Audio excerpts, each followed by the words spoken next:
Christus eri et odie.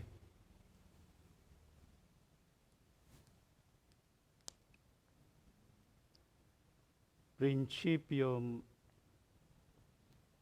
et finis.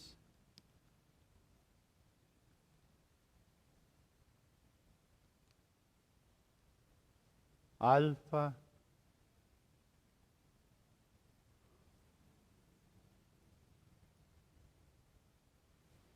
et Omega.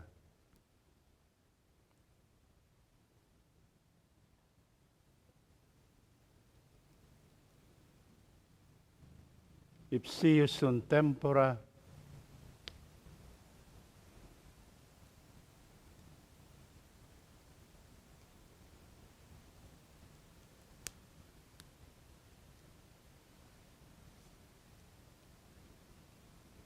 et saecula.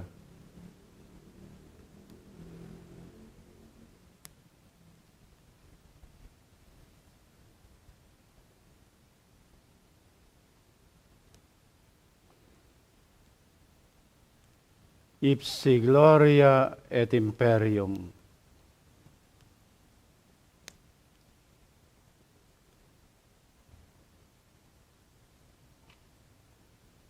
Per universa aeternitatis saecula. Amen.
Per sua sancta vulnera,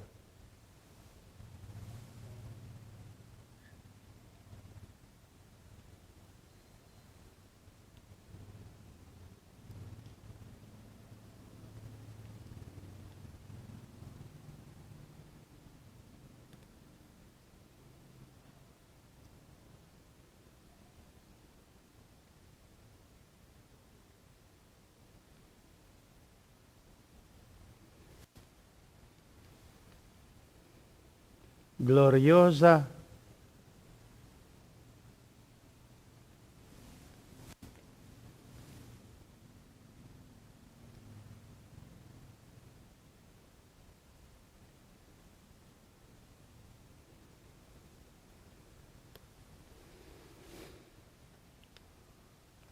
custodiat.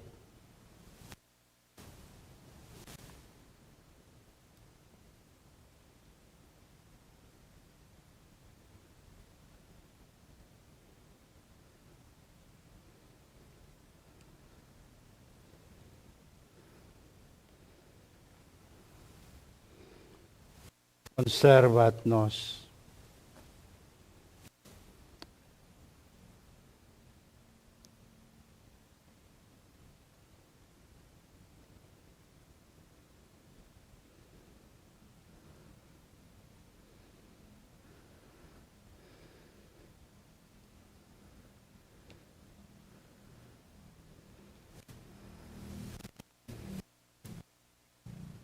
Christus Dominus.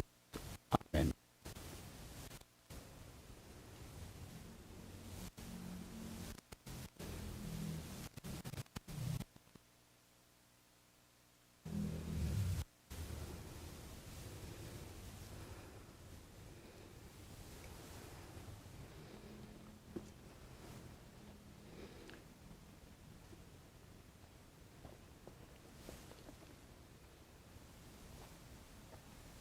Dominus vobiscum. Oremus. Veniat quesumus omnipotens Deus, super uncincensum cereum larga Tue, benedictionis,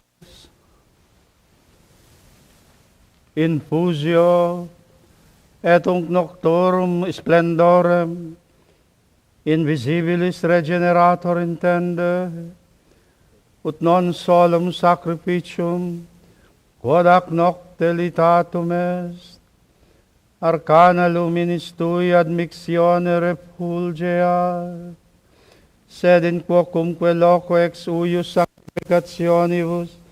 sanctificationis mysterio, aliquid fuerit deportatum, expulsa diabolice fraudis nequitia, virtus Tuae majestatis assista, per Christum Dominum nostrum.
Lumen Christi.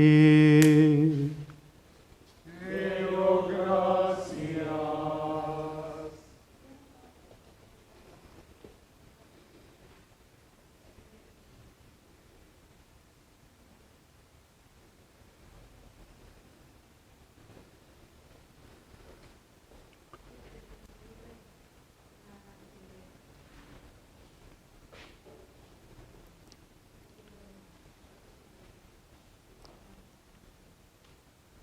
Lumen Christi.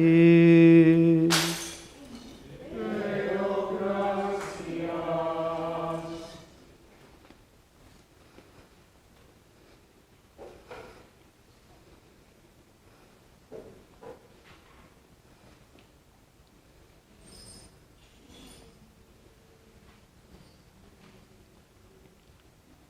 Lumen Christi. Deo gratias.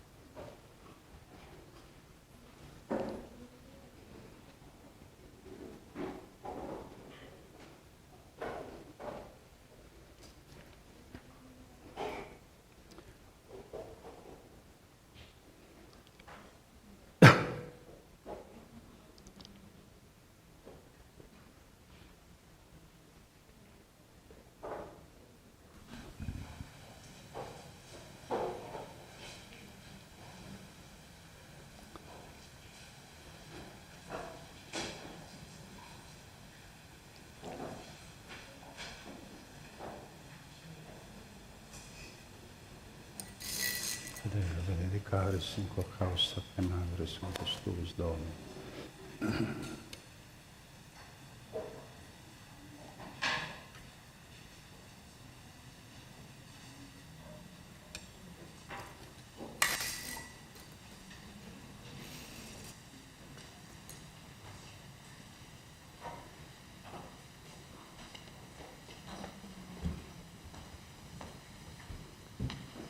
Dominus et in cor meo et in labis meis.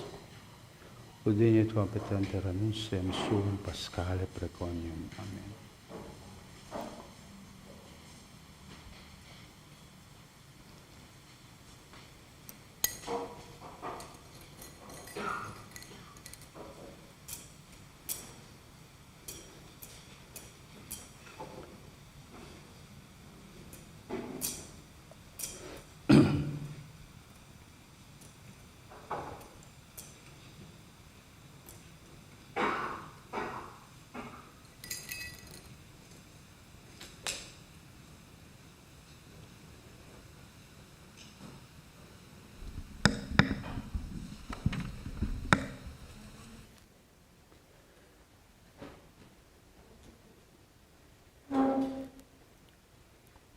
Exsultet iam angelica turba celorum, exsultent divina mysteria, et pro tanti regis victoria, tua insonet salutaris.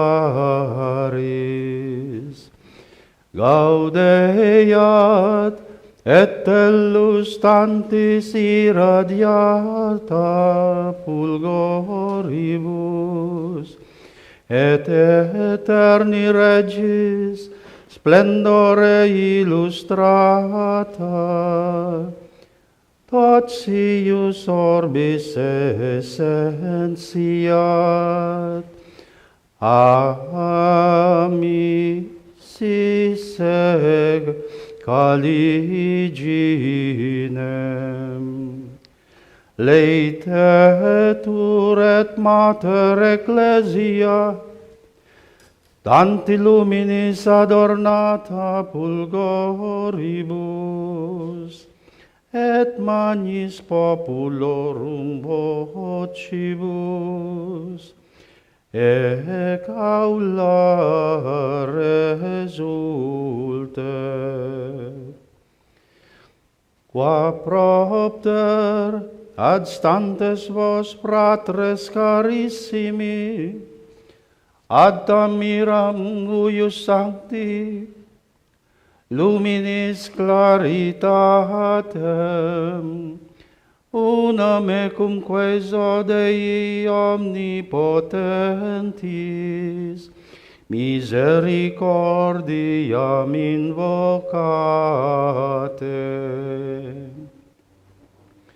Ut qui non meis meritis, intra levitarum numerum, dignatus est aggregare, luminis sui claritatem infundens, cerei uius laudem implere perficiat.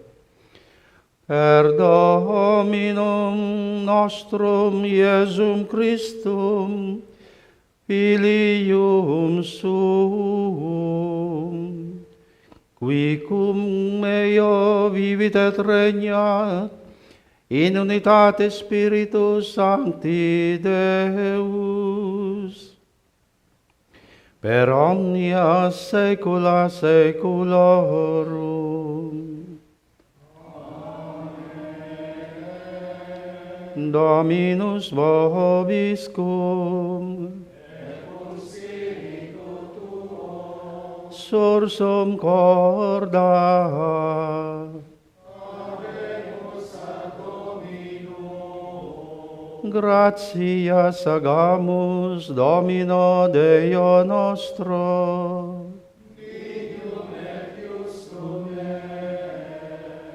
vere dignum et justum est, invisibilem Deum Patrem omnipotentem, Filiumque eius unigenitum, Dominum nostrum Iesum Christum, toto cordis ac mentis affectu, et vocis ministerio personare, qui pro nobis eterno Patri ade debitum solvit, et veteris piaculi cautionem pio cruorore ditersit, exsultet enim festa Pascalia, in quibus verus ille agnus occiditur, cuius sanguine postes in fidelium consecrantur. Ec nox est, in qua primum patres nostros, filios Israel, eductos de Egypto, mare rubrum, sico vestigio, transire pecisti, ec igitur nox est, que peccatorum tenebras, columne illuminatio ne purgavit. Ec nox est, que odie per universum mundum in Christo credentes, a vitis seculi et caligine peccatorum segregatos, redit gratiae, sociat sanctitati. Ec nox est, in qua destructis vinculis mortis, Christus ab inferis victor ascendit.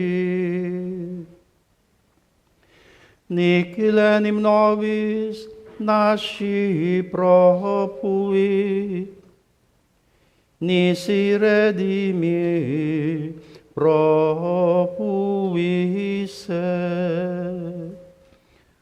O mira circa nos, tue pietatis dignatio. O inestimabilis dilectio caritatis, ut servum redimere filium tradidisti. O certe necessarium ad peccatum, quod Christi morte deletum est. O felix culpa, quae talem ac sanctum meruit abere redemptorem. O vere beata nox, quae sola meruit scire, tempus et horam, in qua Christus ab imperis resurrexit. Ec nox est, de qua scriptum est, et nox sicut dies illuminabitur, et nox illuminatione mea in deliciis meis. Huius igitur sanctificatio noctis, ugat celera, culpas lavat, et redit in innocentiam lapsis, et mestis laetitiam. Ugat odia, concordiam parat, et curvat imperia. In huius igitur noctis gratia, suscipe Sancte Pater, incensi huius sacrificium vespertinum, quod tibi in accerei oblatione solemni per ministrorum manus de operibus apum sacrosancta redit ecclesia. Sed iam columnae huius preconia novimus, quam in honorem Dei rutilans ignis accendi. Vi licet sit divisus in partes, mutuati tamen luminis, detrimenta non novit. Alitur enim liquantibus ceris, quas in substantiam pretiose huius lampadis apis mater reduxit. O verbeata nox, quae expoliavit Egyptios, ditavit Hebreos. Nox in quaternis celestia, humanis divina iunguntur. Oramus ergo te, Domine, ut cereus iste in honorem tui nominis consecratus, ad noctis huius caliginem destruendam, in deficiens persevere, et in odorem suavitatis acceptus, supernis luminaribus misceatur. Lamas eius Lucifer matuti nus inveniat, ille in quam Lucifer qui nescito casum, ille qui regressus ab infernis humano generi serenus illuxit, precamur ergo te, Domine, ut nos famulos tuos omnemque clerum et devotissimum populum una cum beatissimo Papa nostro Leone et antistite nostro Florentino, quie te temporum concessa inis Paschalibus gaudiis assidua protectione regere, gubernare et conservare digneris.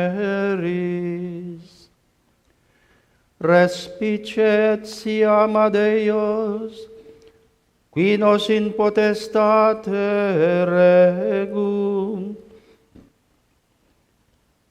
et ineffabile pietatis, et misericordiae Tue munere, dirige cogitationes eiorum ad justitiam et pacem, ut de terrena operositate ad celestem patriam perveniant, cum omni populo Tuo.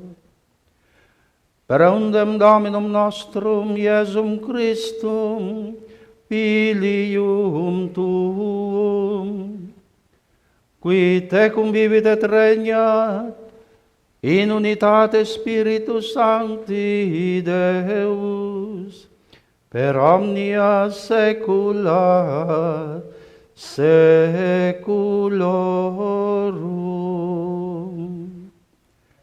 Amen.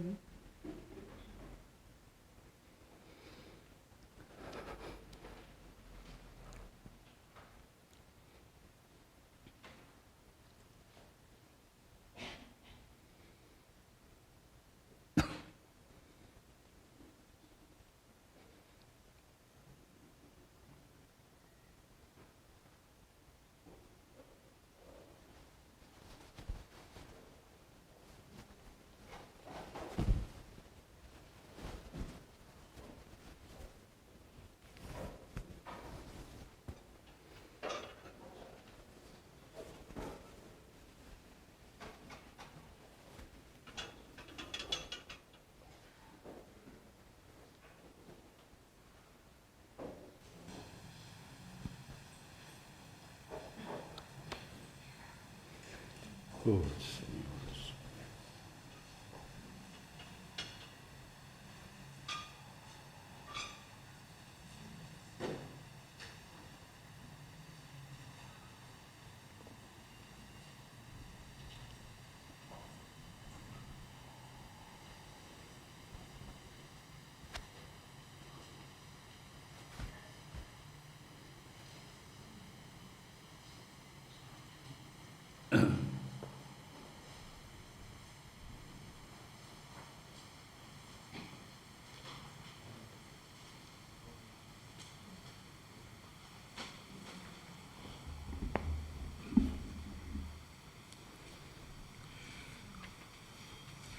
In principio creavit Deus caelum et terram. Terra autem erat in annis, et vacua et tenebrae erant super faciem abyssi, et Spiritus Dei ferebatur super aquas.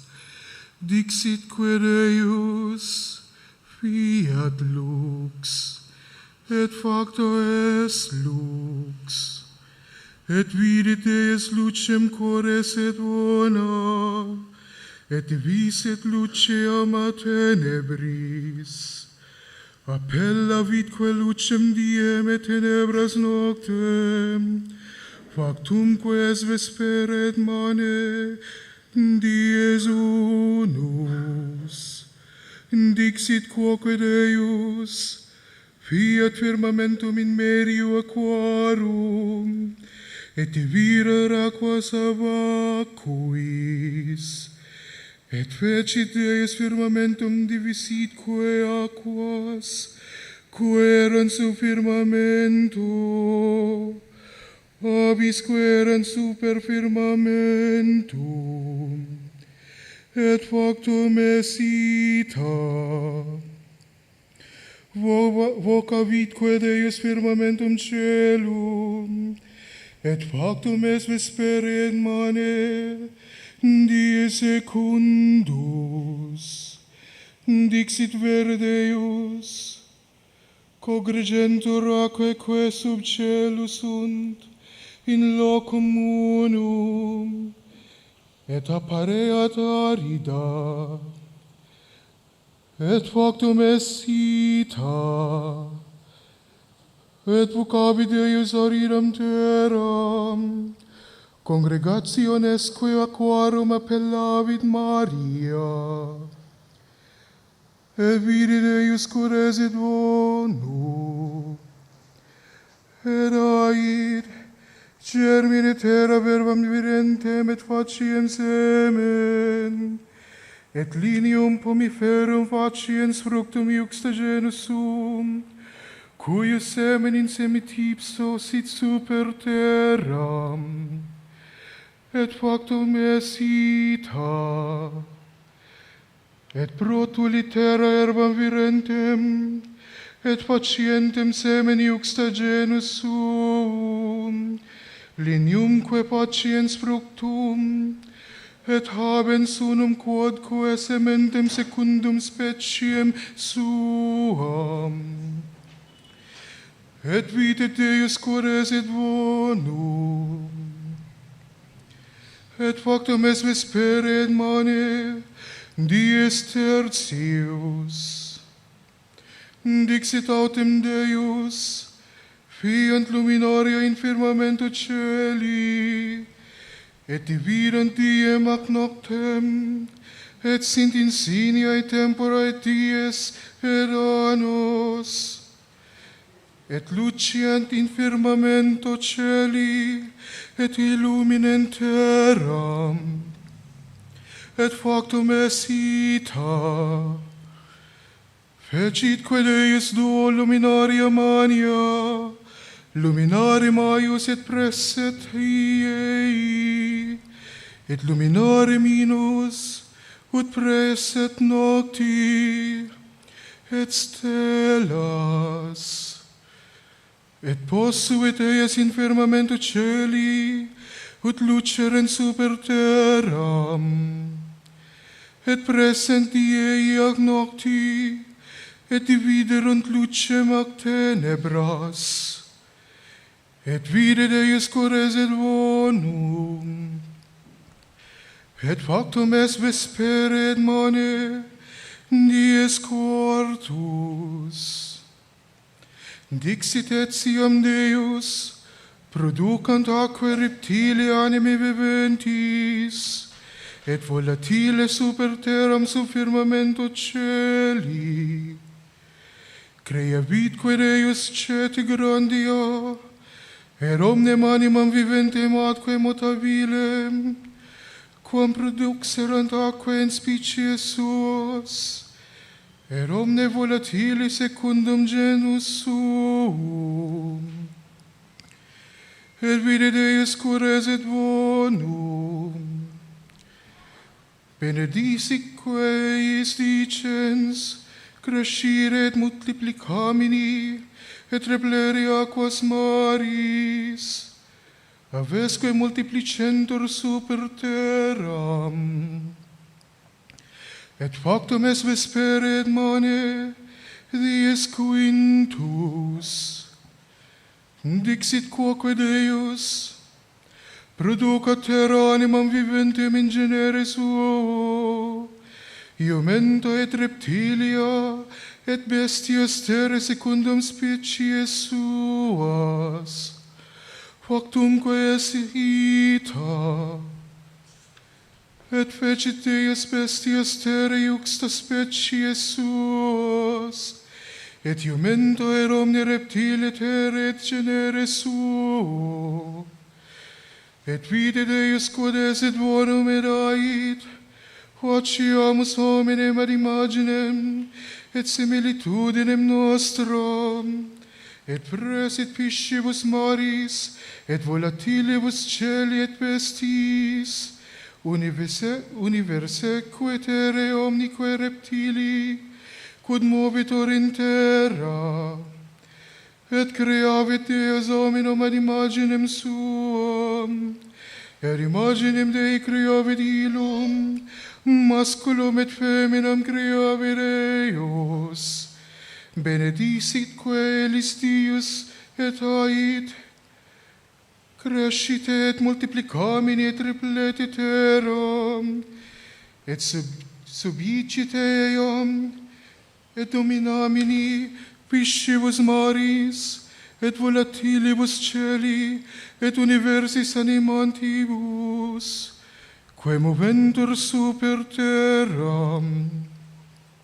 Dixit qui Deus, excedere vobis omnem ervam afferentem semen super terram, et universe linea, quae habent in semet ipsis sementem generis sui, ut sint vobis escom, et cunctes animantibus terre, omnique volucric celi, et universis quae moventur in terra, et in quibus es anima vivens, ut habeant advescendum, et factum es ita, viditque Deus cunctaque fecerat, et erant valde bona, et factum es vespere et mane dies sextus. Igitur perfectis sunt celi et terra, et omnis ornatus iorum.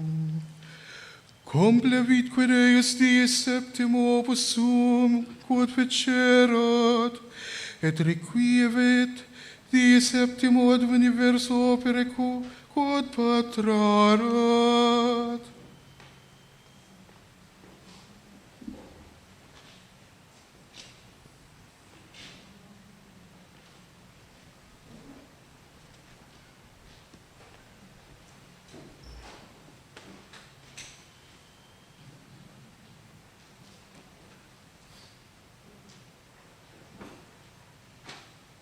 Oremus, lectamus genua.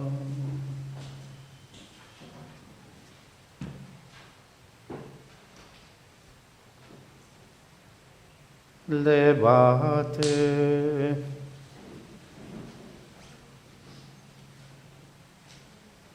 Deus qui mirabiliter creasti hominem, et meraviglius redimisti, da nobis quesimus contra oblectamenta peccati, mentis ratione persistere, ut mereamur ad eterna gaudia pervenire, per Dominum nostrum, Iesum Christum, Filium Tuum, qui tecum vivit et regnat in unitate Spiritus Sancti Deus, per omnia saecula saeculorum.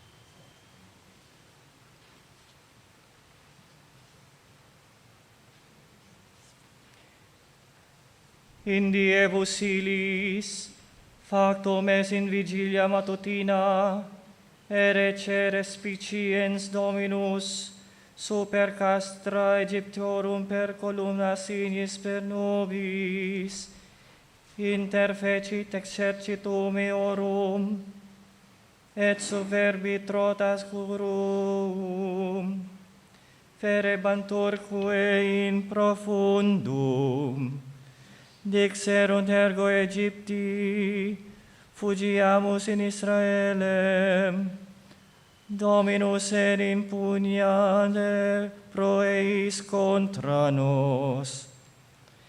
Et ai Dominus ad Moisen, extende manum tuam super mare, ut reventantur aquae ad Egyptio super curus, et equites eorum, cumque extendisset Moises manum contra mare, reversum es primo diliculo ad priorem locum, fugientibusque Egypti soccurrerunt aquae, et involvit eios Dominus in mediis flutibus. Reversaque sunt aquae et operuerunt curus, et equires cuncti exercitus Pharaonis, qui sequentes ingresi fuerant mare, nec unus quidem superfuit ex eis. Filii autem Israel rexerunt per medium sici maris, et aqueis erant quasi pro muro a dextris et a sinistris. Liberavitque Dominus in die illa Israel de manu Egyptiorum, et viderunt Egyptios mortuos super litus maris, et manum maniam quam exercuera Dominus contra eos. Timuitque populus Dominum, et crediderunt Domino, et Moisis evo eius. Tunc cecinit Moises et filii Israel carmen hoc Domino, et dixerunt:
Oremus, lecamus genua.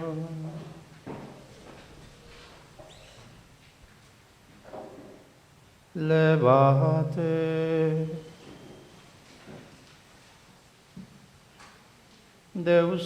Deus cuius antiqua miracula etiam nostris seculis, coruscare sentimus, dum quod uni populo a persecutione Egyptiaca liberando, dextere tue potentia contulisti, id in salutem gentium per aquam regenerationis operaris, presta ut in Abrahe filios, et in Israeliticam dignitatem, totius mundi transeat plenitudo, per Dominum nostrum Iesum Christum, Filium Tuum, qui tecum vivit et regnat in unitate Spiritus Sancti Deus, per omnia saecula saeculorum.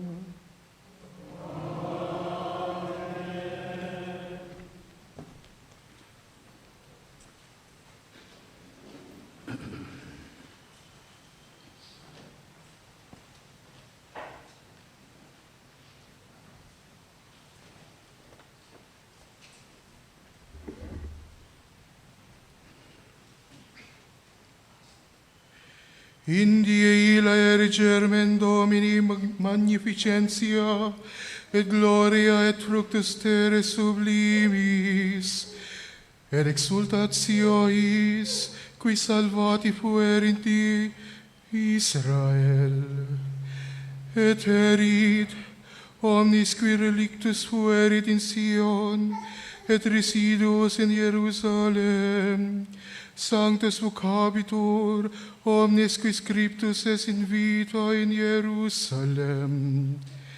Si ablueri Dominus sordes filiarum Sion, et sanguinem Jerusalem lavere temerio eius, in spiritu judici et spiritu ardoris, et creavi Dominus super omnem locum monte Sion, et ubi invocatus es nuben per diem, et fumum et splendorem ignis flammantis in nocte, super omnem enim gloriam protextio, et tabernaculum erit in ubraculum Dei vestu, et in securitatem, et absconsionem a turbine et a pluvia.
circumderit et circumforit,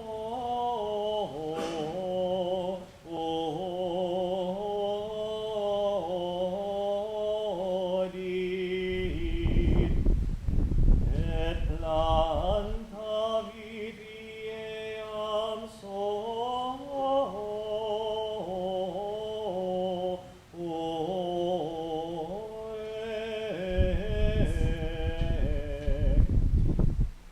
et edificavit turim in medio eius, et orcular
Oremus, lectamus genua.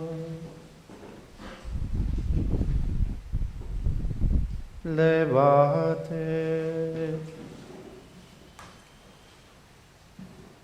Deus qui in omnibus ecclesiae Tuae Filiis, sanctorum prophetarum voce manifestati, in omni loco dominationis Tuae, satorem te bonorum seminum, et electorum palmitum esse cultorem, tribue populis Tuis, qui et vinearum apud te nomine censentur et segetum, ut spinarum et tribulorum squalore resecatur, digne efficiantur pruce fecundi, per Dominum nostrum Iesum Christum Filium Tuum, qui tecum vivit et regnat in unitate Spiritus Sancti Deus, per omnia saecula saeculorum.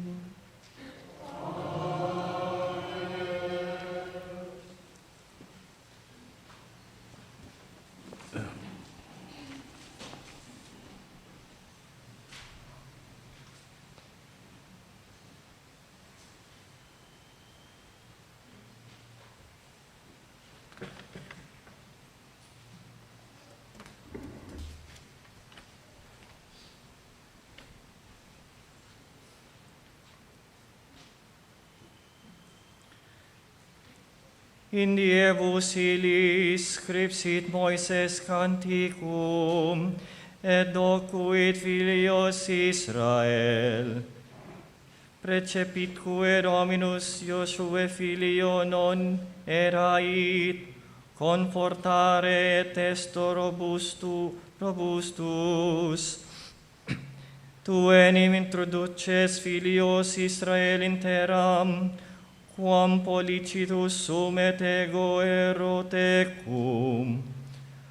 Postquam ergo scripsit Moises verba regis suius in volumine atque complevit, precepit Levitis, qui portavant arcam federis Domini dicens, tolite librum istum, et ponite eum in latere arce federis Domini Dei vestri, ut sit ibi contra te in testimonium.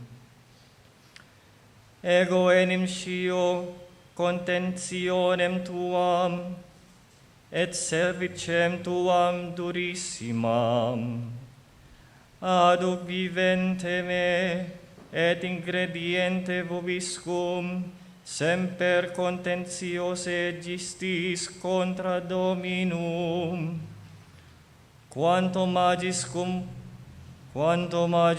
mortus fuero. Congregate ad me omnes maiores natu per tribus vestras, atque doctores et loquar audientibus ei sermones isto, et invocabo contra eios celum et terram.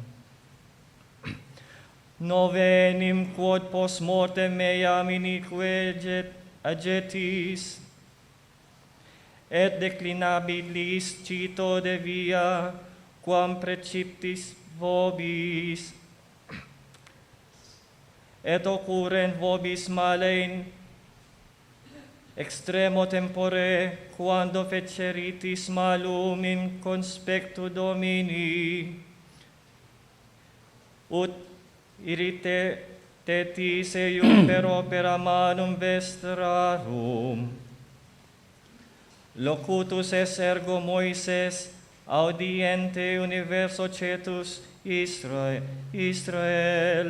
verba carmini suius et ad finemusque complevit.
Oremus.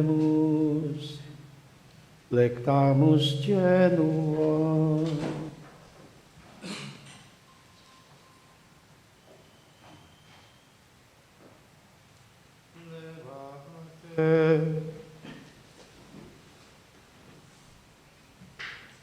Deus celsitudo humilium et fortitudo rectorum, qui per sanctum moisen puerum tuum, ita erudire populum tuum sacri carminis tui decantatione voluisti, ut illa legis iteratio pieret etiam nostra directio, excita in omnem justificatarum gentium plenitudem potentiam tuam, et da laetitia mitigando terrorem, ut omnium peccatis tua remissione delectis, quod denunciatum est in ultionem, transeat in salutem, per Dominum nostrum, Iesum Christum, Filium Tuum, qui tecum vivit et regnat in unitate Spiritus Sancti Deus, per omnia saecula saeculorum.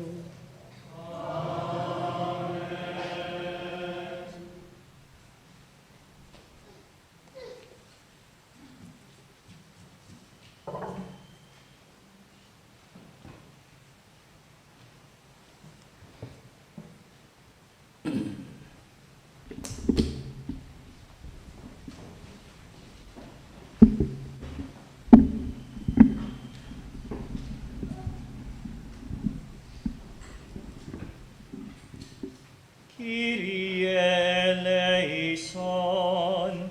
Kyrie eleison. Christe eleison. Christe eleison. Kyrie eleison. Kyrie eleison. Christe audi nos. Christe audi nos. Christe exaudi nos. Christe exaudi nos. Pater de celis Deus, Miserere nobis. Filii Redemptor mundi Deus, Miserere nobis.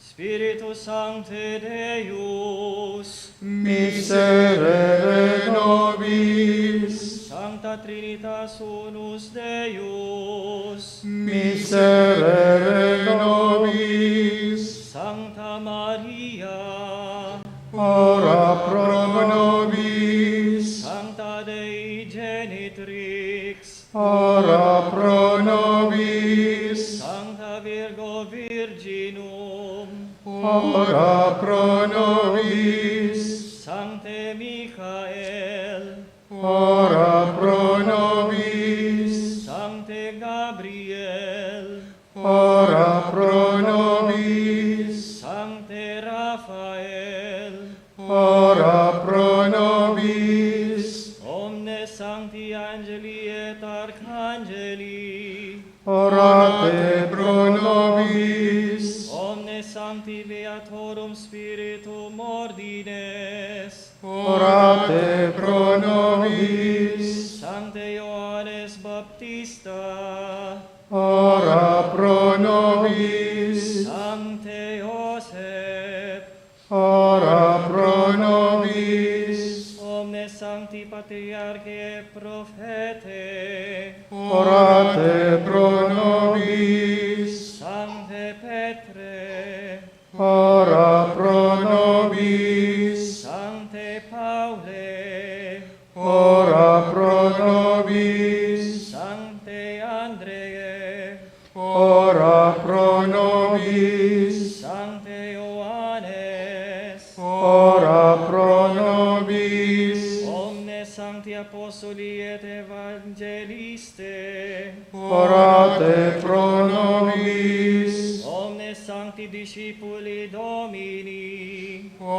Orate pro nobis. Sancte Stefane, Ora pro nobis. Sancte Laurenti, Ora pro nobis. Sancte Vicenti, Ora pro nobis. omnes sancti martires, Orate pro nobis. Sancte Silvester, Ora pro nobis. Sancte Gregori, Ora pro nobis. Sancte Augustine, Ora pro nobis. omnes sancti pontifices et confessores, Orate pro nobis. omnes sancti doctores, Orate pro nobis. Sancte Antoni, Ora pro nobis. Sancte Benedicte,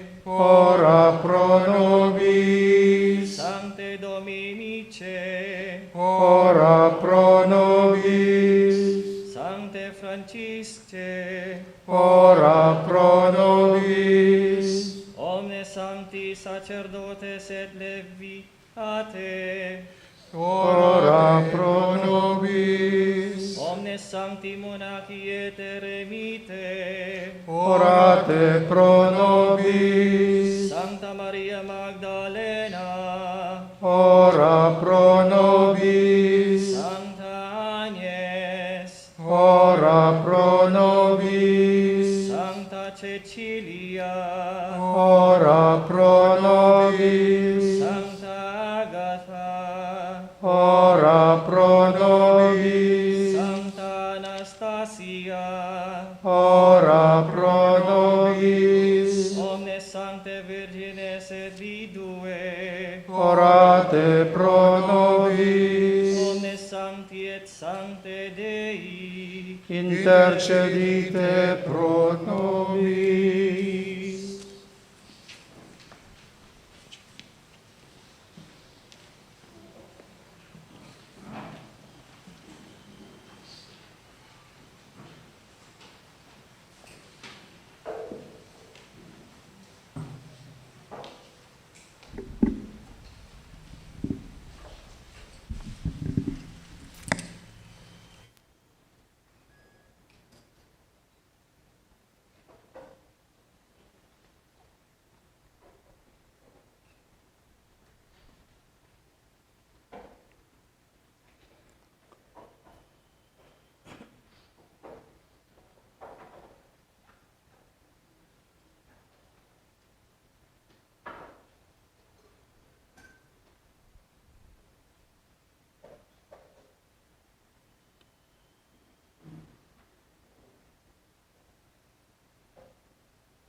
Per omnia saecula saeculorum.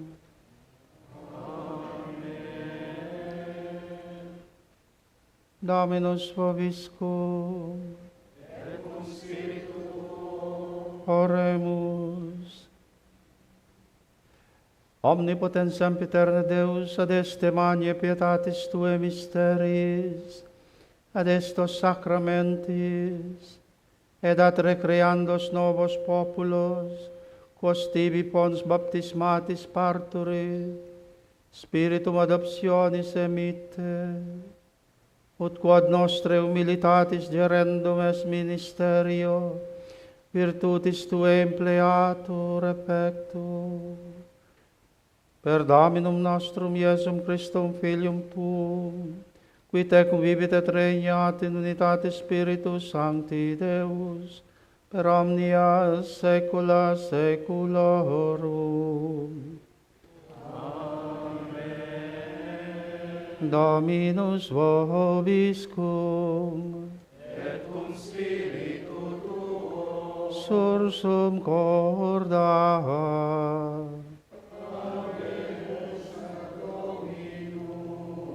Gratias agamus Domino Deo nostro,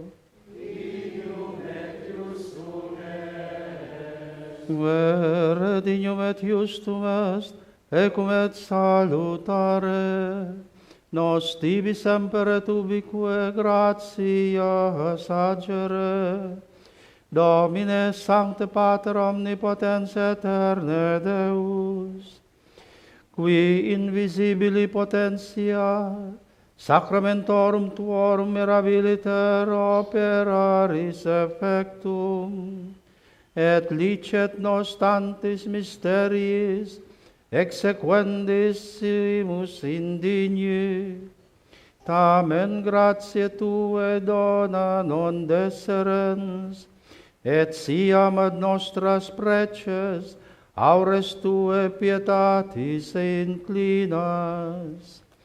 Deus, cuius spiritus super aquas inter ipsa mundi primordia perevatur, ut iam tunc virtutem sanctificationis aquarum natura concipere. Deus, qui nocentis mundi crimina per aquas abluens, regenerationis speciem, in ipsa diluvi effusiones ignasti, ut unius eius demque elementi mysterio, et finis esset vitiis, et origo virtutibus.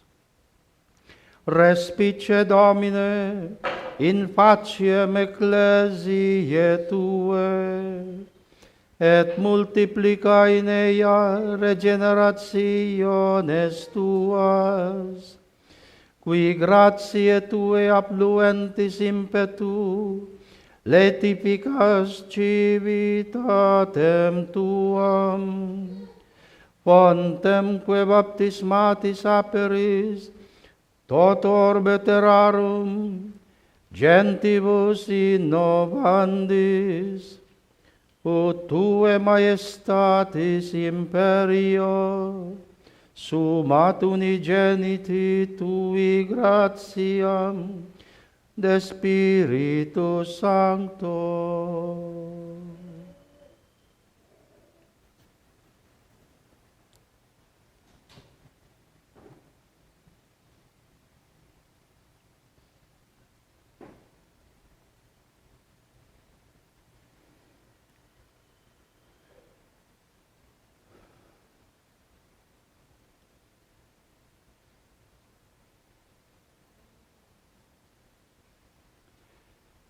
Qui anquam regenerandis hominibus preparatam, arcana sui numinis admixione fecundet, ut sanctificatione concepta, ab immaculato divini fontis utero, in novam renata creaturam, progenies celestis emergat, et quos aut sexus in corpore, aut aetas discernit in tempore, omnes in unam pariat, gratia mater infantiam,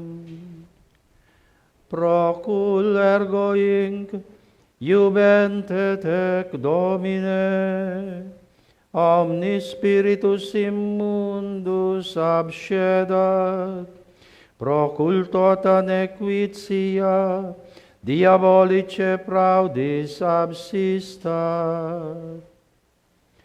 Nihil hic loci habeat, et contrarie virtutis admixtio, non insidiando circumvolet, non latendo subrepat, non inficiendo corrumpat.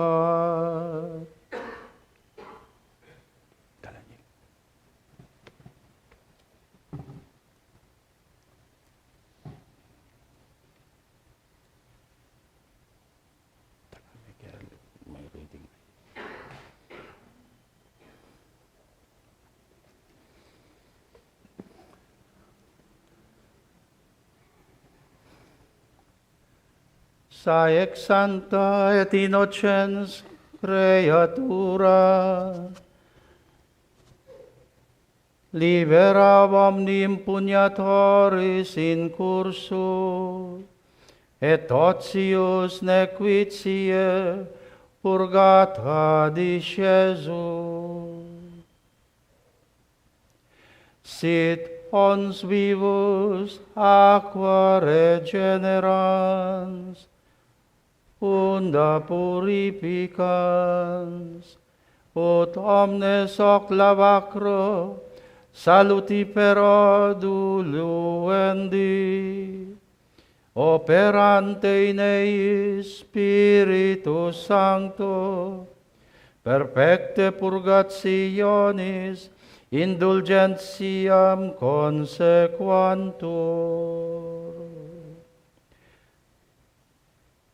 Ut unde benedicote creatura aquae, per Deum vivum, per Deum verum, per Deum sanctum, per Deum qui te in principio verbo separavit ab arida, cuius spiritus super te perebatur.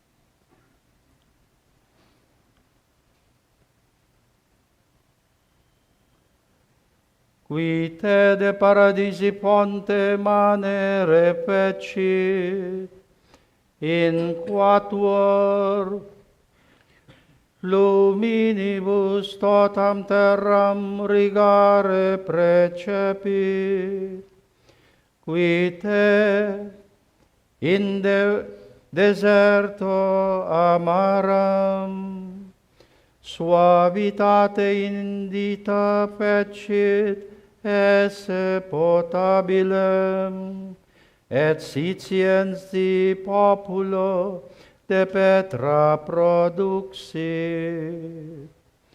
Benedico te, et per Iesum Christum Filium eius unicum, Dominum nostrum, qui te in Cana Galileae signo admirabili, sua potenti convertit in convivium, potentia convertit in vinum, qui pedibus super te ambulavit, et a Ioanne in Jordane in te baptizatus est, qui te una cum sanguine de latere suo produxit, et discipulis suis iusit, ut credentes baptizarentur, in te dicens, ite docete omnes gentes, baptizantes eios in nomine Patris et Filii, et Spiritus Sancti.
Descendat in hanc plenitudinem fontis, virtus Spiritus Sancti.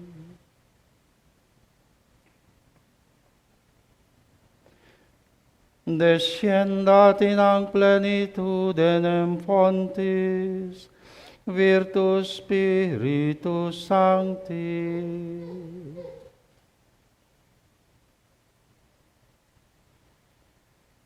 Descendant in hanc plenitudinem fontis, virtus Spiritus Sancti.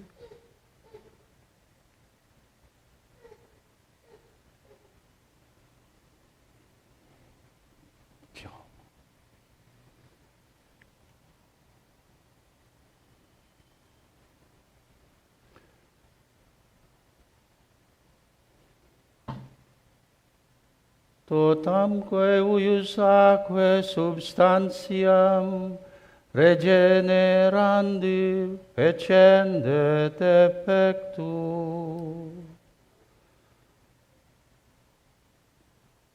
Hic omnium peccatorum maculae deleiantur, hic natura ad imaginem tuam condita, et ad honorem sui reformata principi, cunctis vetustatatis, squaloribus et emundetur, ut omnis homo sacramentum, hoc regenerationis ingressus, in vere innocentiae, novam infantiam renascatur.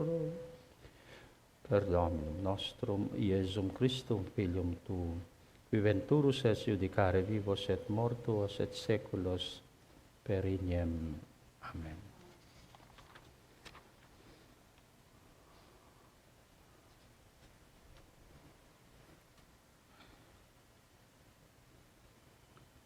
Sanctificetur et fecundetur pons iste oleo salutis renescantibus ex eo in vitam aeternam.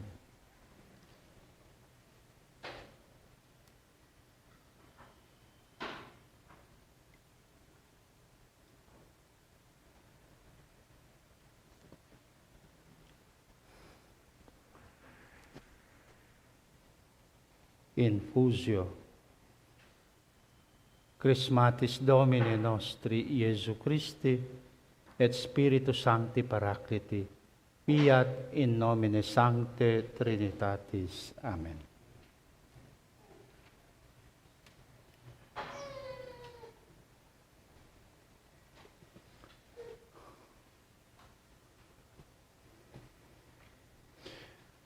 Commixio Chrismatis Sanctificationis et Olei Unctionis et Aquae Baptismatis pariter fiat in nomine Patris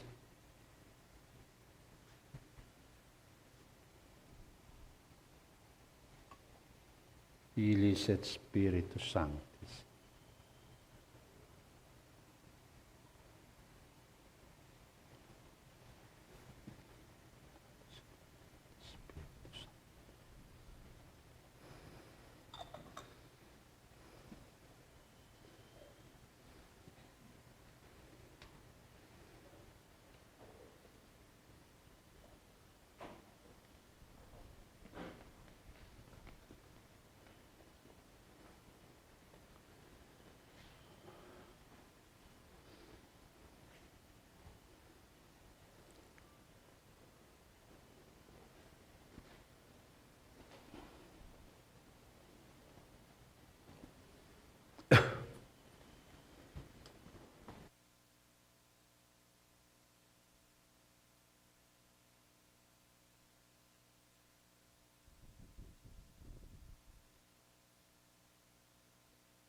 On this most sacred night, dearly beloved brethren, Holy Mother Church, recalling the death and burial of our Lord Jesus Christ, returneth his love by keeping vigil, and aboundeth with joy at celebrating his glorious resurrection.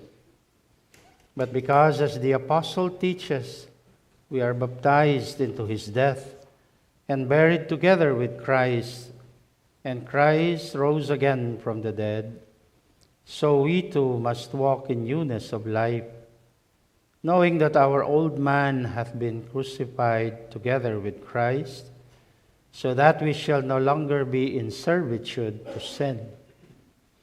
Let us therefore look upon ourselves as dead indeed to sin, but living to God in Christ Jesus our Lord. Therefore, dearly beloved brethren, the Lenten observance has now been completed, and let us renew the promises of baptism, by which formerly we renounced Satan and his words and his works, and the world likewise, the enemy of God, and by which we promise to serve God faithfully in the Holy Catholic Apostolic Church. Therefore, do you renounce Satan and all his works, and all his pomps. Do you believe in God the Father Almighty, creator of heaven and earth? Do you believe in Jesus Christ, his only Son, our Lord, who was born into this world and who suffered for us?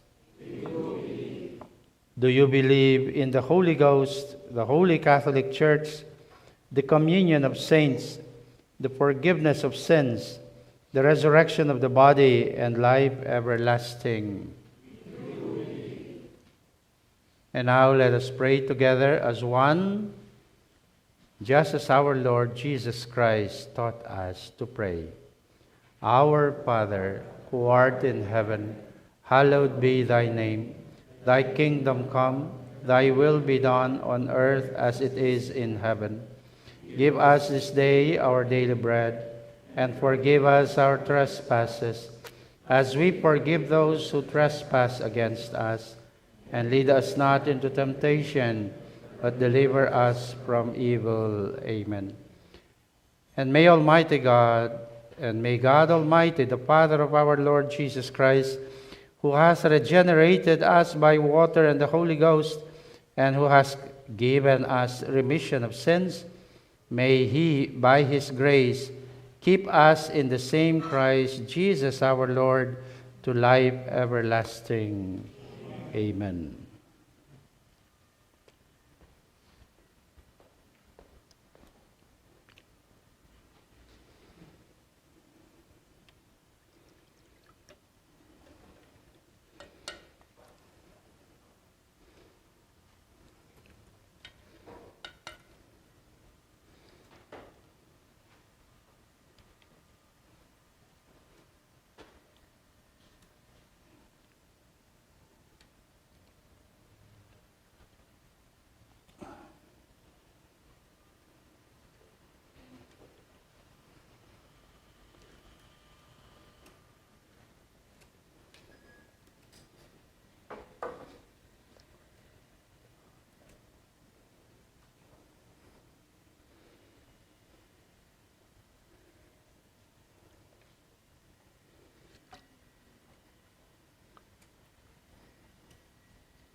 Per admirabilem ascensionem tuam, Libera nos Domine, per adventum Spiritus Sancti Paracliti, libera nos Domine, in die judici, libera nos Domine, peccatores, erogamus audi nos, ut nobis parcas, erogamus audi nos, ut ecclesiam tuam sanctam regere et conservare dinieris, erogamus audi nos, ut Domnum Apostolicum et omnes ecclesiasticos ordines in sancta religione conservare dinieris, erogamus audi nos,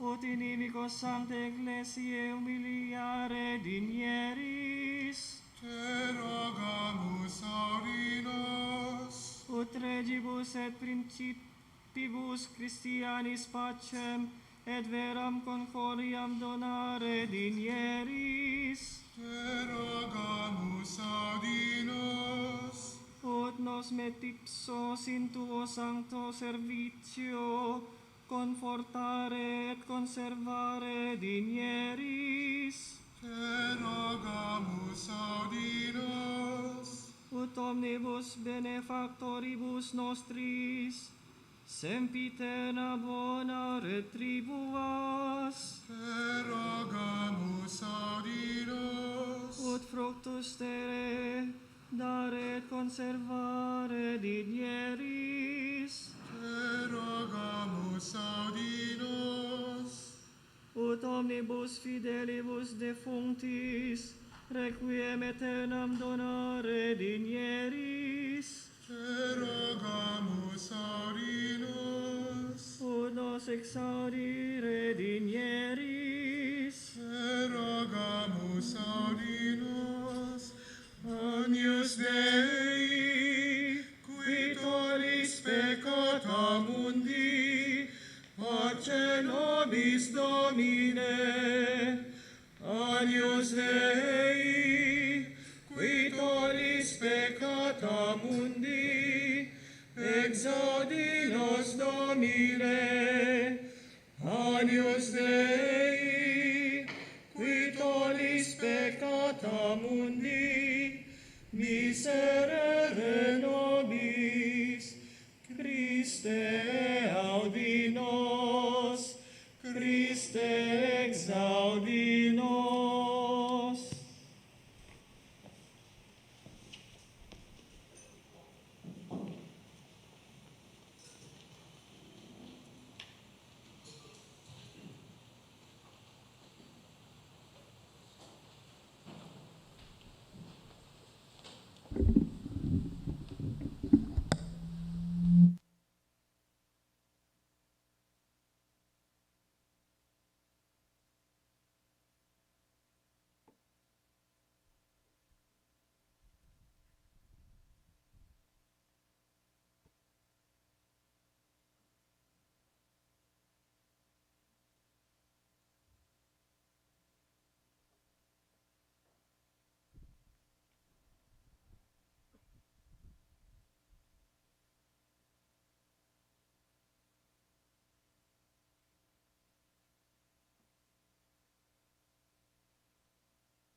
Procediamo in pace.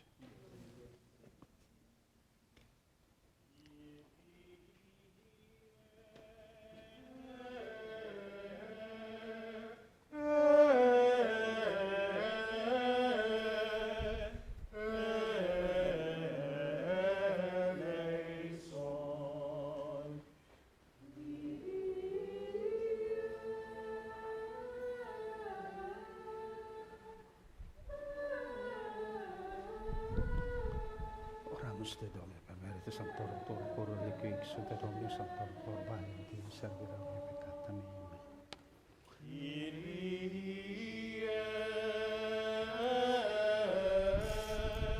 Devi la benedicare sul tuo caos sacramentis.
in excelsis Deo, per intera Pasqua omnibus, one voluntatis,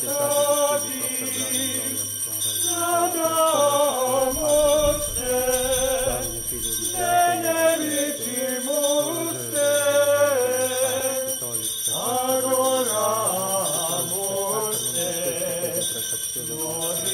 Qui sedes ad exteram Patris miserere nobis, quoniam tu solus sanctus, solus Dominus, tu solus Altissimus Iesu Christe, cum Sanctus Spiritus, gloria Dei Patris. Amen. Domine Deus Rex Celestis, Deus Pater omnipotens, Domine Filii unigenite, Iesu Christe, Domine Deus agnus Dei, Filius Patris, qui tollis peccata mundi,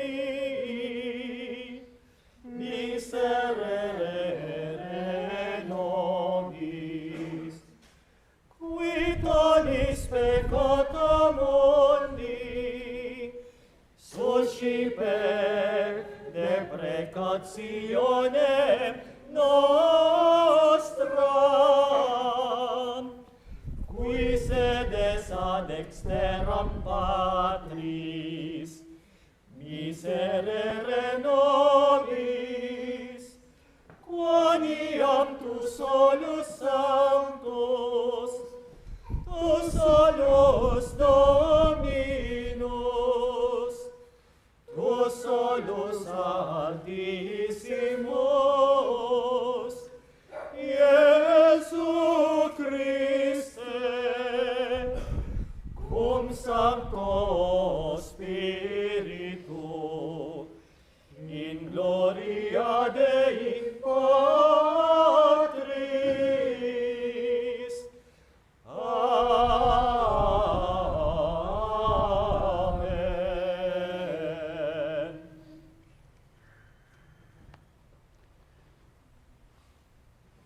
Dominus vobiscum.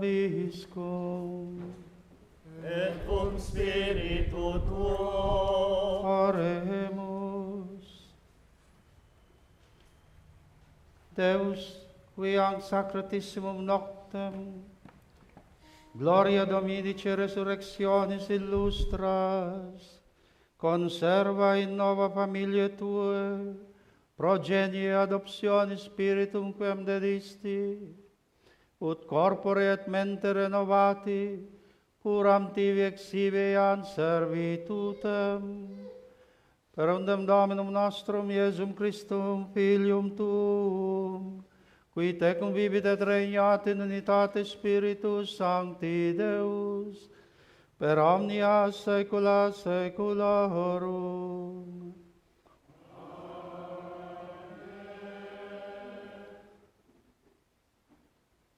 Lex Epistolae Beati Pauli Apostoli ad Colossenses.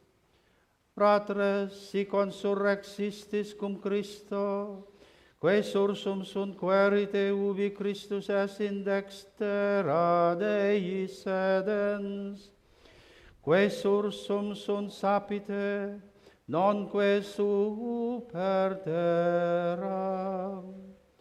Mortui enim estis, et vita vestra est abscondita, cum Christo in Deo.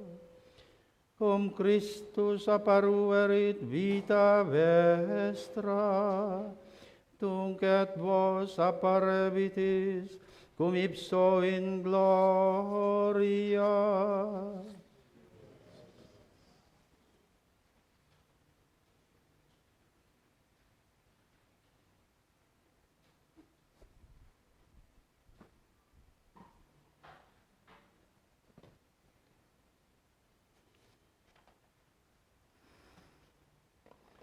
Alleluia.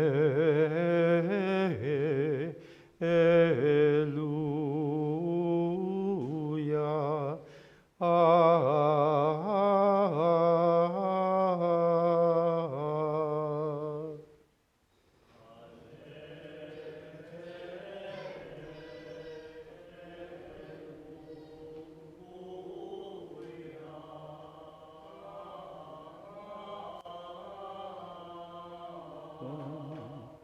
Alleluia.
et collaudate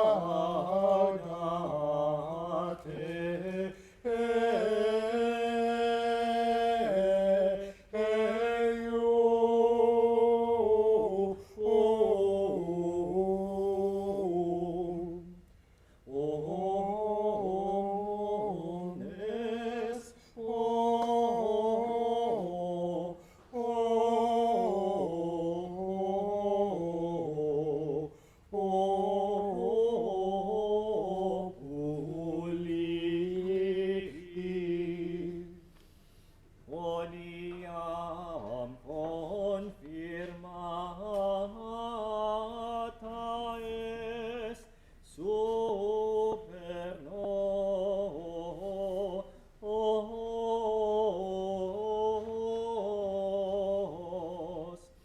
misericordiae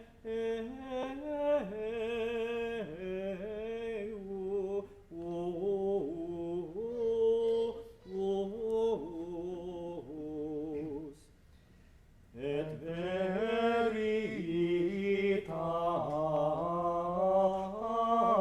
Domini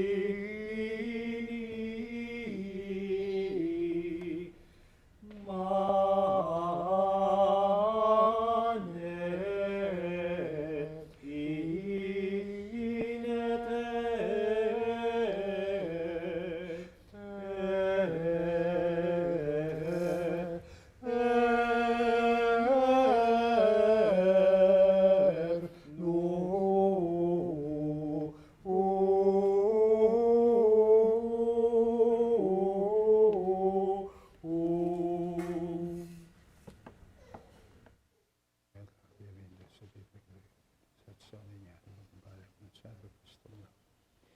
Io Domine benedicere Domine, sit in corde et labis meis, et competenter annuncio evangelium suum. Amen.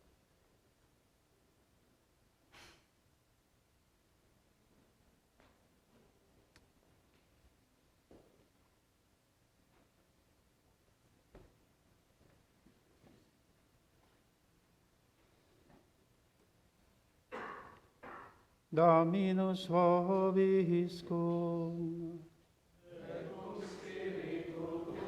Sequentia Sancti Evangelii secundum Matteum.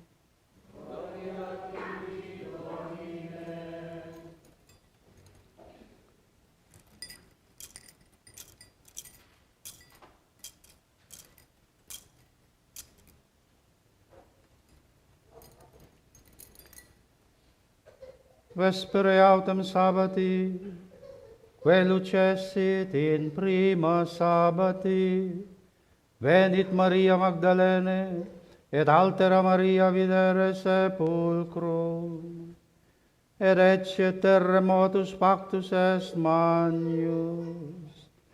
Angelus enim Domini descendit de cielo, et accendens revolvit lapidem, et sedebat super eum.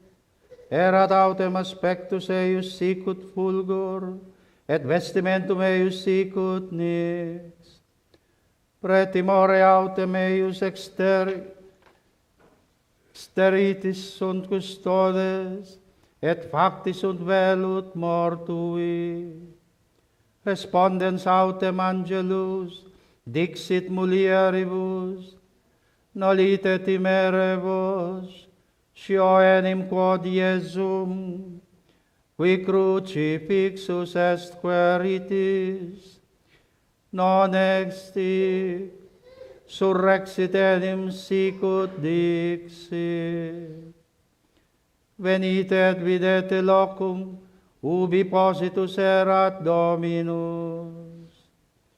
Et cito euntes, dicite discipulis eius quia surrexit, et ecce precedit vos in Galileam. Ibi eum videbitis, ecce predixi vobis. Per Evangelica dicta deleantur nostra dedicam.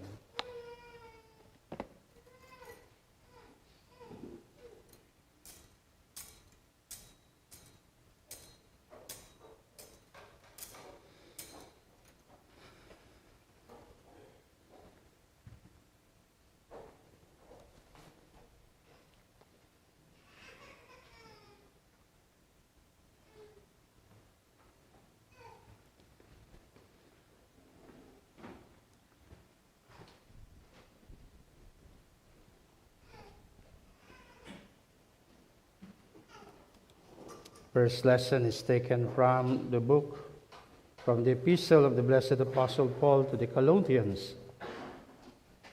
If you have risen with Christ, seek the things that are above, where the things that are above, not the things that are on earth. For you have died, and your life is hidden with Christ, with God. When Christ your life shall appear, then you too will appear with him in glory. A continuation of the Holy Gospel according to St. Matthew. Now late in the night of the Sabbath, as the first day of the week began to dawn, Mary Magdalene and the other Mary came to see the sepulchre. And behold, there was a great earthquake, for an angel of the Lord came down from heaven, and drawing near, rolled back the stone and sat upon it. His countenance was like lightning, and his raiment like snow. And for fear of him, the guards were terrified, and became like dead men. But the angel spoke and said to the women, "Do not be afraid, for I know that you seek Jesus, who was crucified. He is not here, for he has risen, even as he said. Come see the place where the Lord was laid. And go quickly, tell his disciples that he has risen, and behold, he goes before you into Galilee, and there you shall see him. Behold, I have foretold it to you." Thus far the Gospel. I would like to bring your attention to this very long vigil, whether be it in the Novus Ordo or here in the traditional Latin Mass. It is a very lengthy preparation. Pero kung papansinin po ninyo, bakit napakahaba? Ang simple lang nung sagot nung isang prayer natin kanina, pinakikinggan ninyo, although we said it in Latin, the Lord has done so much for us, and so now in return, we do something for Him. Parang this is a symbol, or this is a way also in our act of faith that we do something if we are really grateful for what the Lord has truly done for us. And what did He do for us? Simply lang, He died for us. And now He rises again. And if we know the meaning of that, and if we know the substance of that teaching, then this movement in the liturgy of the church, itong gawain na ganito bilang pag-remind sa atin, do something on His behalf. Do something in exchange for that.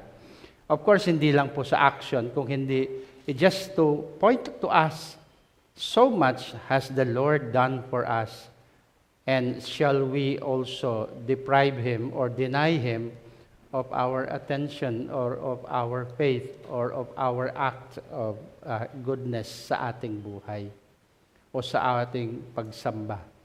Sabi nga po ni San Atanasio, he kept saying that if forever we are truly grateful for what the Lord has done for us, then we will never even let a single moment pass in our life without truly offering Him something worthy in return. Ang simbahan po, sa kanyang tradisyon, ay iginigiit itong katotohanan ito. Kaya minsan man lang sa isang taon, napakahaba ng isang seremonya, the mother of all vigils, because it points out to the bare fact, this is what the Lord has done for us. This is what the Lord has done for us. Pansinin po ninyo yung libro ng Exodo. Bakit pagkahaba-haba? Pero it is the let me point it out sa inyo, no? In that reading, in that portion, na pagkahaba, it is the work of creation. Talagang mahaba yung kwento yung kung babasahin mo yung context na yon. Again, why? Because everything comes from God. And also, this is the reason why we have kung bakit sinasabi na nabuhay na maguli ang ating Panginoong Jesus. No? Nabuhay siyang maguli because ayaw niyang masira, ayaw niyang matapon lamang yung kanyang nilikha. Remember, for every time that He created, He said, it was good. At pagdating sa tao, He even did not simply make it good, but He created man in His own image and likeness. Kaya itong pagkahaba-habang reading na ito, it is to tell us, God, nang hihinayang ang Diyos, doon sa kanyang mga nilalang, doon sa kanyang ginawa, at hindi niya pababayaang itong masisira lamang ng kalaban, o sisirain man lang mismo ng tao. That is why He came to save it when everything was hopeless. When man barged himself into sinfulness and was towards destruction, God did not want to lose him. And the book of Psalms even says this, what is man that you, O Lord, that you care for him? What is man? If we ask him that you even sent your son to die for him. Only God knows. And this is where we would like to follow the way of thinking of God. Dito natin gustong sundan ang pag-iisip ng Diyos. Mahalaga tayo at ayaw niyang matapon lamang ang kabutihang nilalang niya. So He took it upon Himself to create us, to sustain us, and in the end, even to save us. And this is also the reason bakit ang haba ng vigil na ito, to point that out to us. Na hindi pagkatapos ng bukas, pagkatapos ng Semana Santa, BSDU ang lahat, balik sa dating ugali. Ako natatawa dahil Holy Week, dahil mga kengkoy na nangyayari sa ating pananampalataya. I do not wish to judge them, pero babat-bat mo yung sarili mo, papapako ka kunwari sa krus, tapos iiyak-iyak ka doon, tapos pagkatapos ng wala, When even at the night of the vigil, when we will recall those great and momentous days of how God so created us, so sustained us, and did not want to lose even the whole of creation and the one that He made, that He Himself took the form of a slave in the Son of Man, to become our Savior, to die for us and to save us. Tapos wala lang.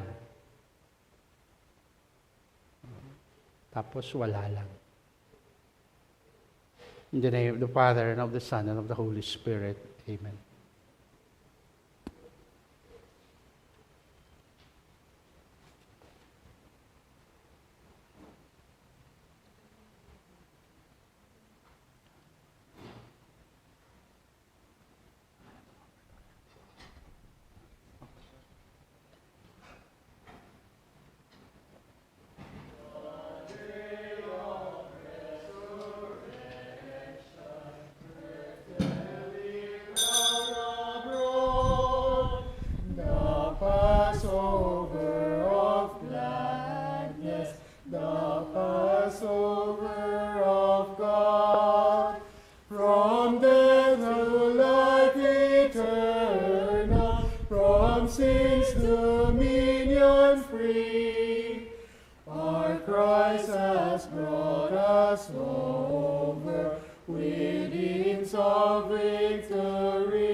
Let earth its sound be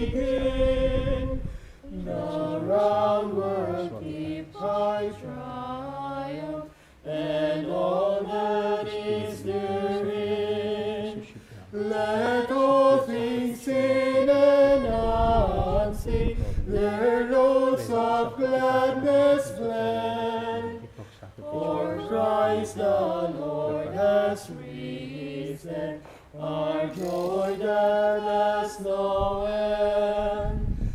All praise to God the Father, all praise to Christ the Son, all praise to God the Spirit, the eternal Three in One. Let all the ransomed number fall down before the throne. Then honor, power, and glory ascribe to God alone. The day of resurrection, tell it out abroad. The Passover of gladness, the Passover of God. From death to life eternal, from sin's dominion free, our Christ has brought us over with hymns of victory. Let hands be purged of evil, that we may see aright the Lord in grace eternal, of resurrection light. Then listening to his accents, may hear so calm and plain, his own all hail and hearing, may raise the glad grace rain. Now let the heavens be joyful, let earth its song begin. The round world keeps high triumph, and all that is therein. Let all things sin and unseen their notes of gladness blend. For Christ the Lord has risen, our joy that has no end.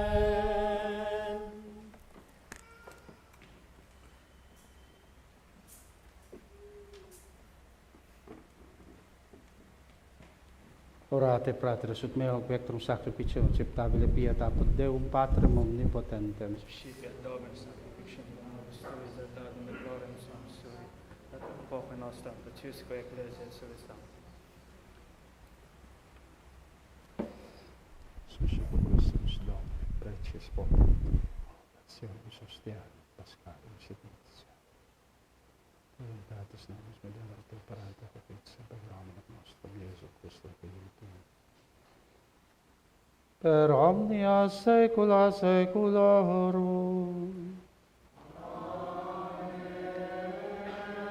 Dominus vobiscum. Et cum spiritu tuo. Sursum corda.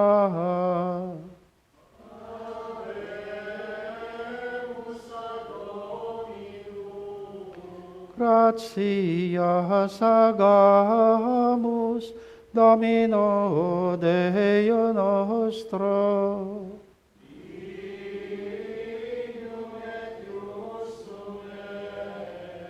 Vere dignum et justum est, decum et salutare. Te quidem Domine omni tempore, sed in ac potissimum nocte gloriosius predicare cum Pascha nostrum immolatus est Christus. Ipse enim verus est agnus, qui abstulit peccata mundi, qui mortem nostram moriendo destruxit, et vitam resurgendo reparavit,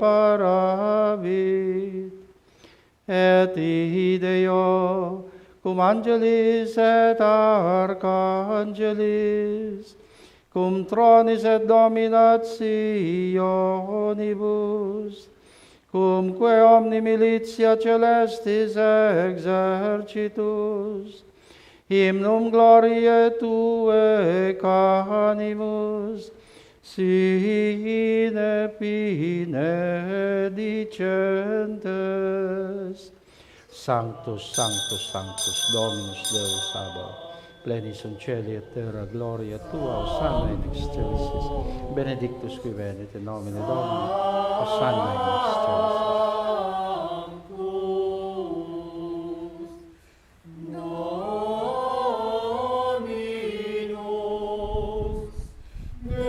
Dei cito clementissime Pater per Iesum Christum Filium Tuum Dominum nostrum, supplices rogamus et peccamus, ut accettavis et abendicas et dona, et munera, et sancta sacrificia illium, in primis et filia Tuis, Ecclesia Tua Sancta Catholica Apostolica.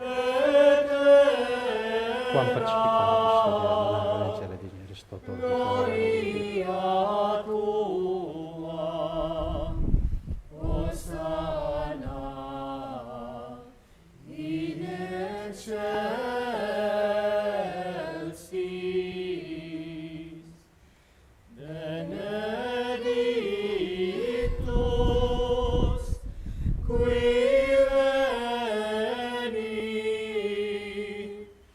in nomine Domini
per ipsum et in ipso et in ipso est tibi Dei Patre omnipotenti, unitate Spiritus Sancti, omnis honor et gloria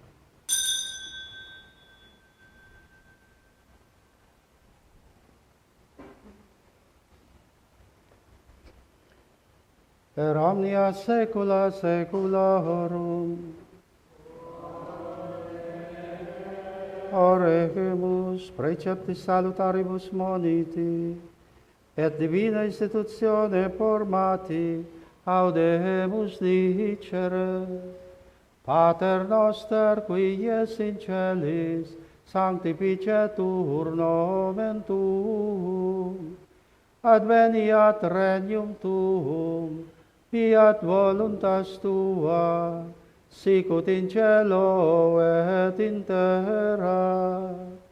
Panem nostrum quotidianum da nobis hodie, et dimitte nobis debita nostra, sicut et nos dimittimus debitoribus nostris, et ne nos inducas in tentationem, sed libera nos a malo. libera nos quesumus Domine, vantamus malis, praeteritis presentibus et futuris, et intercedente beatit semper gloriamus, Virgine, sempre Virgine Dei, Vice Maria, beatis apostolis tuus Petra, Paula, Arpi Andrea, et omnibus sanctis.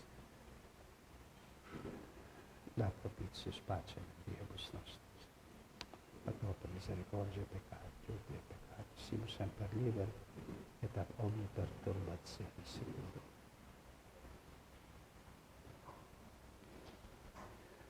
Quandam Dominum nostrum, Iesum Christum, Filium Tuum, qui te convivit et regnat in unitate Spiritus Sancti Deus.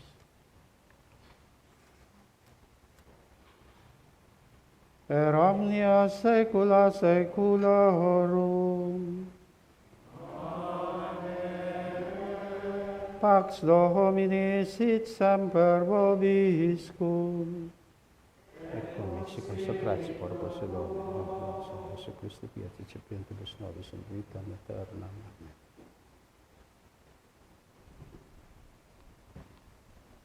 Agnus Dei, qui tollis peccatam omnium, Jesu Christi, quid existi apostolis Dei, pacem, operantis Spiritus Sancto, per mortem tuum mundum vivificast, liberame per hoc sacro sanctum corpus et sanguinem tuum, omnibus iniquitatibus meis et universis malis, facne tui semper in rerum mandatis, et aeternum conseparare permittas, Deo Patre, Unitatis Spiritus Sancti. Percepso corpus tui, Domine, Jesu Christi, collegum Dei summa et summa, et regna qui dicem condemnazione, sed pro tuo pietate prosit mihi et vitamente mendis et percipiente, queste tre Deo Padre, Unitatis Spiritus Sancti Deus, per omnia secula seculorum. Amen. Panem celestem accipiam, et nomen Domini.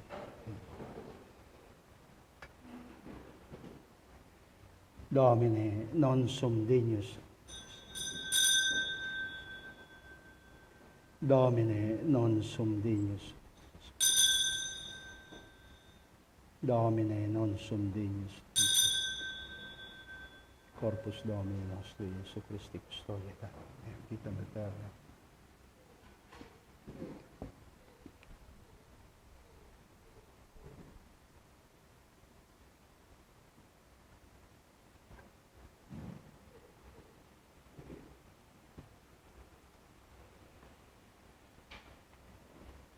Quid retribuanda quante nostri, quid mihi calicem sanctaris accipiam, et nomen Domini invocavo. Salus, Sanctus Domini nostri, Iesu Christi, custodia, anima mea, vitam aeterna. Amen.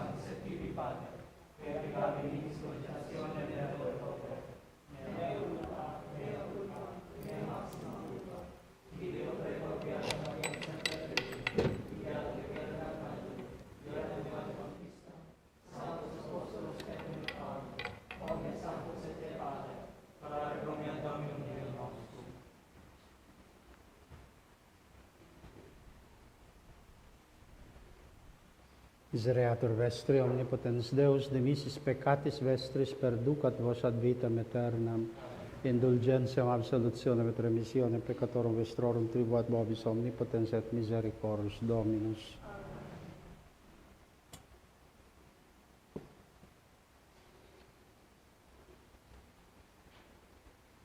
Ecce agnus Dei, ecce quid tollit peccata mundi. Domine, non sum dignus Intra subtecum meum. Setatum Verbo et sanabitur anima mea.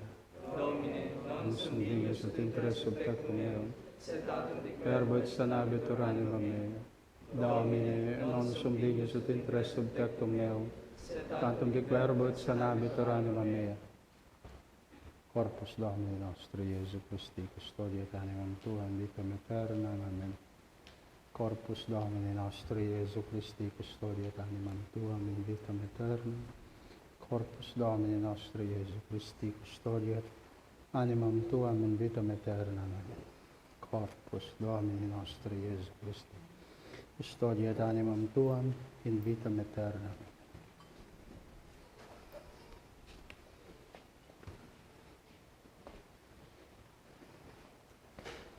Corpus Domini nostri, Iesu Christi, custodia et animam tuam, in vitam aeternam. Amen. Corpus Domini nostri, Iesu Christi, custodia et animam tuam, in vitam aeternam. Amen. Corpus Domini nostri, Iesu Christi, custodia et animam tuam, in vitam aeternam. Corpus Domini nostri, Iesu Christi, custodia et animam tuam, in vitam aeternam.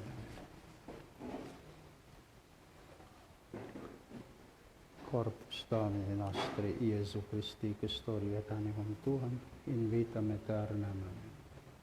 Corpus Domini nostri, Iesu Christi, custodia et animam tuam, in vitam aeternam. Rex celestis, rex gloriae, morte surrexit odie. Alleluia. Alleluia. Alleluia. Alleluia. Et Maria Magdalene, et Jacobi et Salome, venerum corpus ungere. Alleluia. Alleluia. Alleluia. Alleluia. Iesu Christi, custodia et In albis sedet angelus, Dixit Corpus Domini nostri Iesu Christi, custodia Daniel Tuam, in vitam aeternam. Amen. Corpus Domini nostri Iesu Christi, custodia Daniel Tuam, in vitam aeternam. Alleluia. Iesu Christi, custodia Daniel Tuam, in vitam aeternam. Alleluia, alleluia, alleluia. Et Ioannes Apostolus, cucurit Petro Citius, monumento venilius. Alleluia. Alleluia, alleluia, alleluia.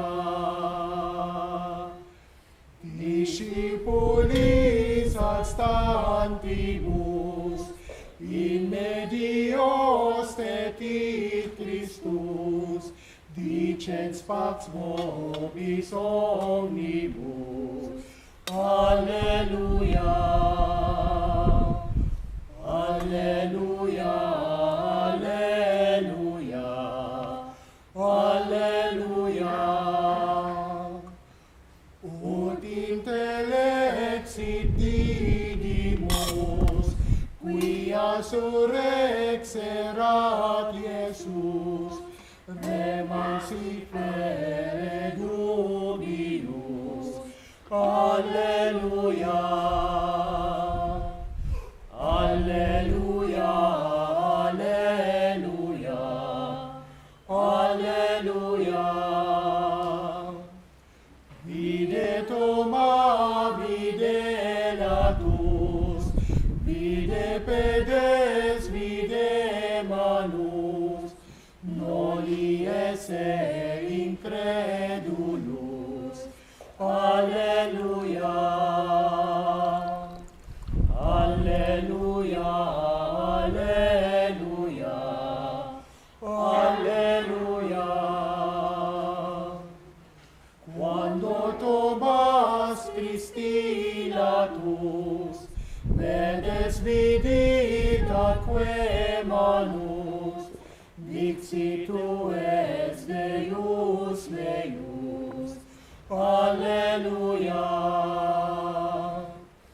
Alleluia, alleluia, alleluia. In questo sanctissimo sit lauset jubilatio, benedicamus Domino. Alleluia. Alleluia, alleluia, alleluia.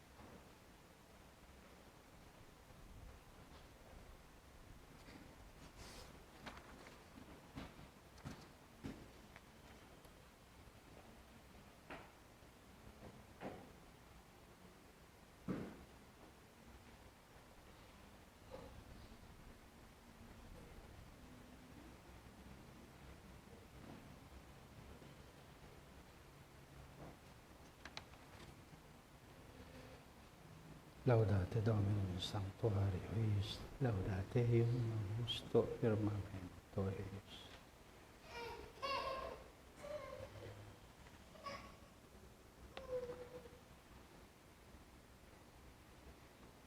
Dominus vobiscum.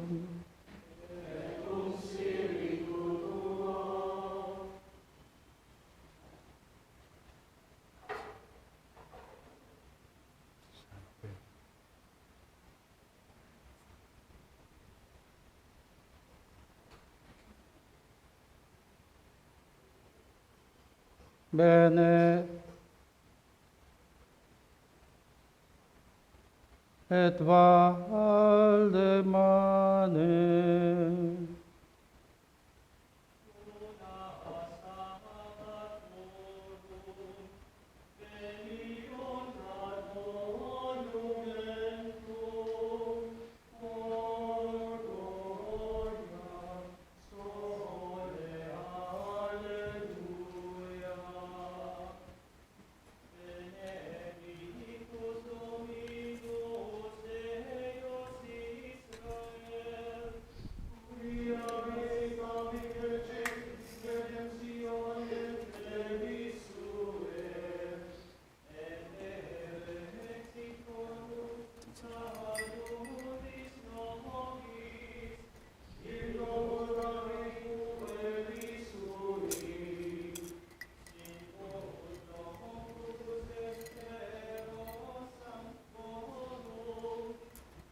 Naturum se nobis, ut sine timore de manu inimicorum nostrorum imperati, serviamus illi in satitate et justitia ipso omnibus viebus nostris, et tu ue profeta altissimi vocaberis eorum, periscera misericordiae Dei nostri, in quibus visitavit nos oriens ex alto, illuminare isqui in tenebris et in umbra mortis sedent, a dirigendo spedes nostros in viam pacine, una sabbatorum, veniunt ad monumentum, et cum spiritu tuo. Oremus. Spiritum nobis Domine Tue caritatis infunde, ut quos sacramentis Paschalibus atiaste, Tua patias pietum. Et cum spiritu tuo. Ita misa est, alleluia, alleluia.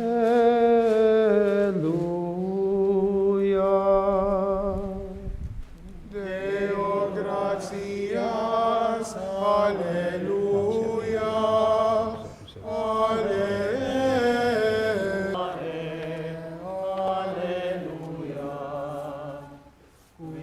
Quiaque meruisti portare, alleluia.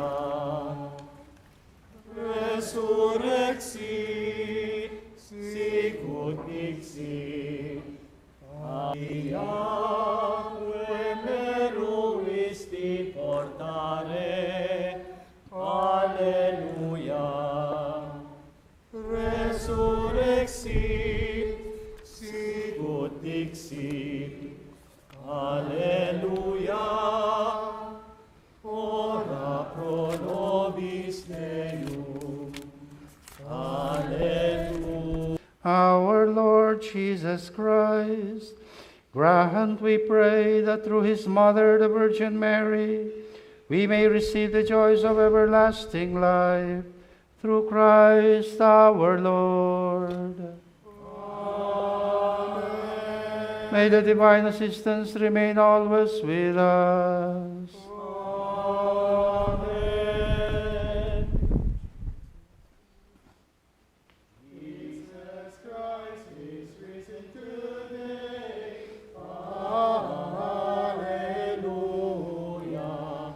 Our triumphant holy day. Hallelujah. Who did once upon the cross, hallelujah, suffer to redeem our loss, hallelujah. Hymns of praise and let us sing, hallelujah, unto Christ our heavenly King, hallelujah, who endured the cross and grave, hallelujah,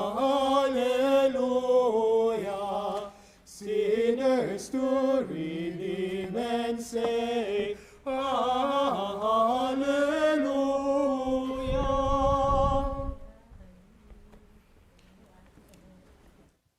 Sancte Michaele Arcangele, defende nos in proelio, contra nequitiam et insidias diaboli es presidio, imperet illi Deus supplicius de pecamur, tuque princeps militiae celestis, Satana maliosque spiritus malignos, qui ad perditionem animarum pervagantur in mundo, divina virtute infernum detrude. Amen.